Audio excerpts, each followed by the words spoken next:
Shalom, selamat pagi jemaat yang dikasihi oleh Tuhan. Kita bersyukur kalau Tuhan memberikan kita kesempatan untuk kita boleh menikmati firman setiap hari. Bapak saudara yang terkasih dalam Tuhan, kasih Allah kita adalah kasih yang terbukti. Dia membuktikannya dengan mengorbankan anaknya yang tunggal untuk saya dan saudara. Kasih Allahku sungguh telah terbukti.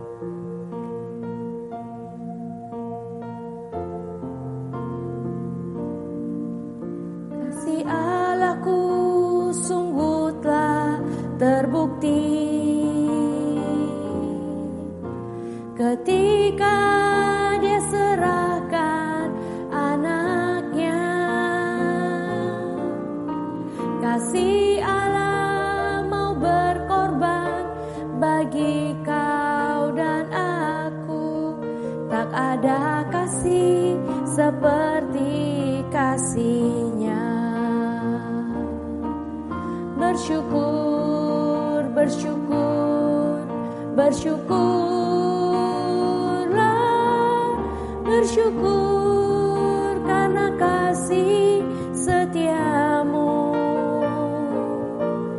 Ku sembah, ku sembah, ku sembah dan ku sembah. Selama hidupku ku sembah Kau Tuhan. Bersyukur, bersyukurlah. Bersyukur, bersyukur, bersyukurlah. Bersyukur karena kasih setia-Mu. Ku sembah, ku sembah, ku sembah dan ku sembah. Selama hidupku ku sembah Kau Tuhan. Selama hidupku ku sembah Kau Tuhan. Selama hidupku ku sembah Kau Tuhan. Tuhan, terima kasih untuk kasih-Mu yang begitu besar bagi setiap kami ya Tuhan. Terima kasih Tuhan bahwa Engkau membuktikan cinta-Mu dengan mengorbankan anak-Mu satu-satunya Tuhan. Bagi setiap kami orang-orang yang berdosa dan orang-orang yang hina ini Tuhan. Tuhan terima kasih. Sebentar kami mau mendengarkan firman-Mu. Tuhan berbicara bagi setiap kami ya Tuhan. Kami mau merenungkannya. Bahkan kami rindu Tuhan firman itu boleh tertanam di dalam hati kami. Di dalam nama Tuhan Yesus Kristus kami berdoa. Bapak saudara yang terkasih dalam Tuhan, firman Tuhan hari ini terambil dari Hosea 4 ayat 1 hingga 19. Hosea 4 ayat 1 hingga 19. Menentang imam dan bangsa yang tidak setia. Dengarlah firman Tuhan, hai orang Israel, sebab Tuhan mempunyai perkara dengan penduduk negeri ini. Sebab tidak ada kesetiaan dan tidak ada kasih dan tidak ada pengenalan akan Allah di negeri ini.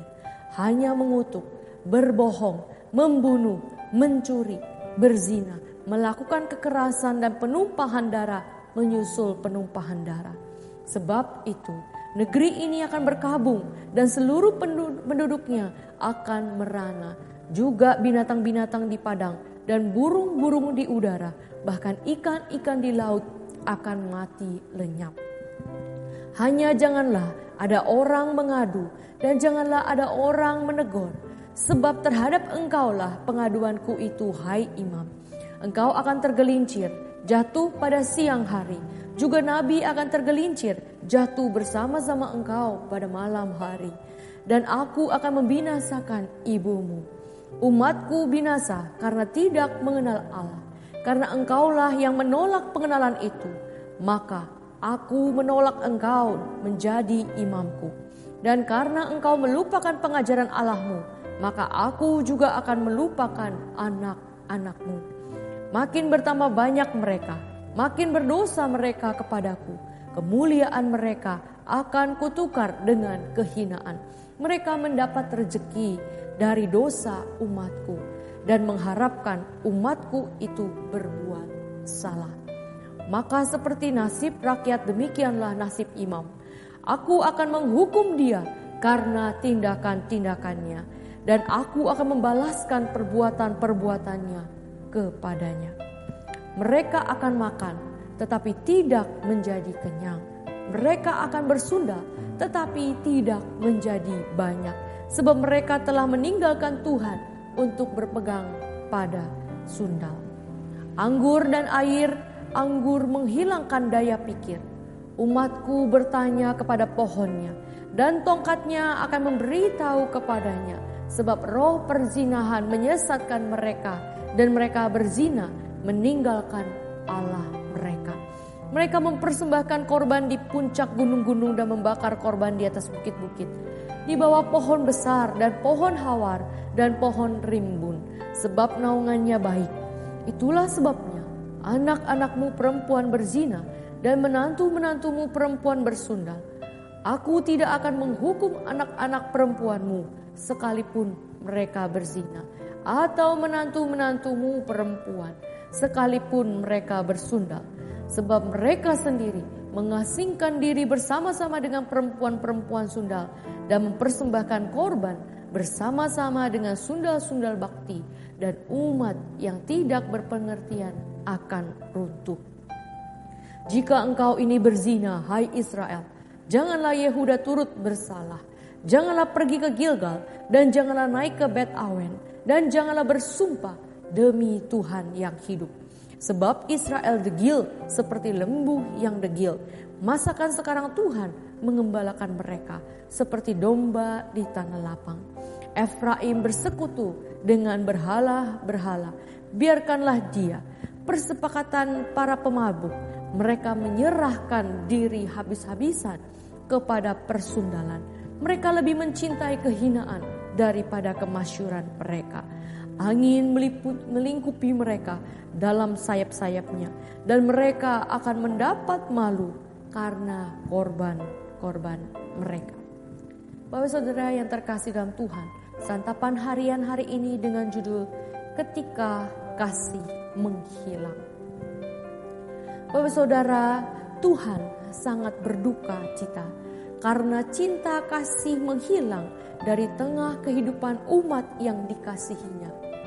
Itulah yang dialami bangsa Israel. Mereka adalah umat yang sangat dikasihi oleh Tuhan, tetapi justru tega mengingkari perjanjian. Orang-orang yang sejatinya bisa diandalkan untuk merawat perjanjian kasih karunia malah berkhianat, yaitu para imam dan nabi.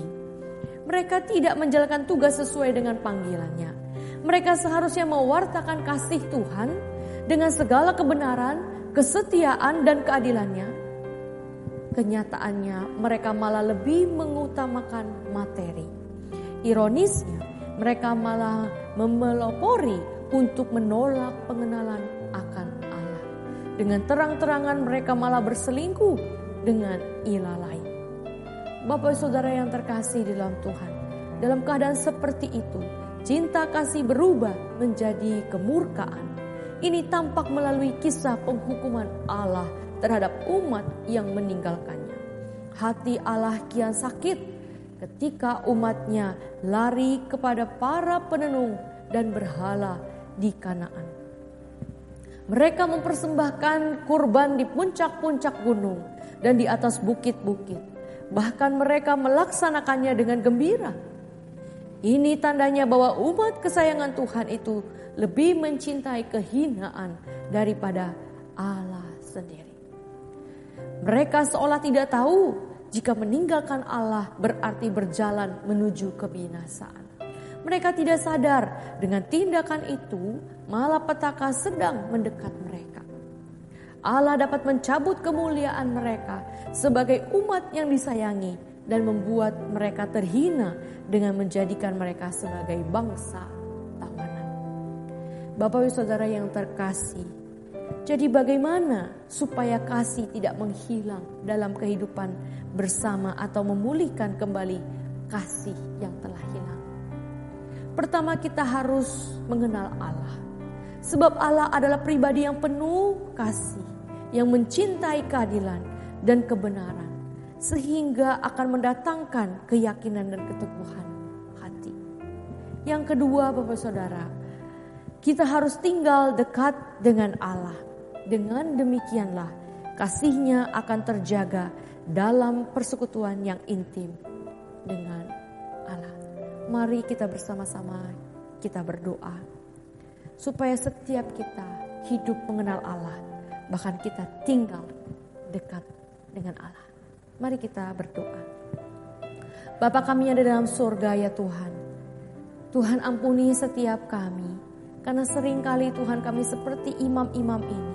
Kami yang seharusnya mewartakan kasih Tuhan, kami yang seharusnya membawa jiwa-jiwa bagi Tuhan, tapi justru kamilah yang jauh daripada Tuhan. Tuhan, ampuni setiap kami, ya Tuhan. Hari ini firman-Mu kembali menegur kami. Tuhan, tolong setiap kami supaya kami mempunyai hidup pengenalan akan Tuhan yang benar.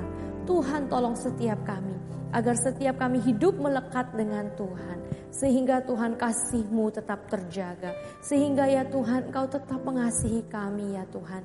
Terima kasih Tuhan yang begitu baik.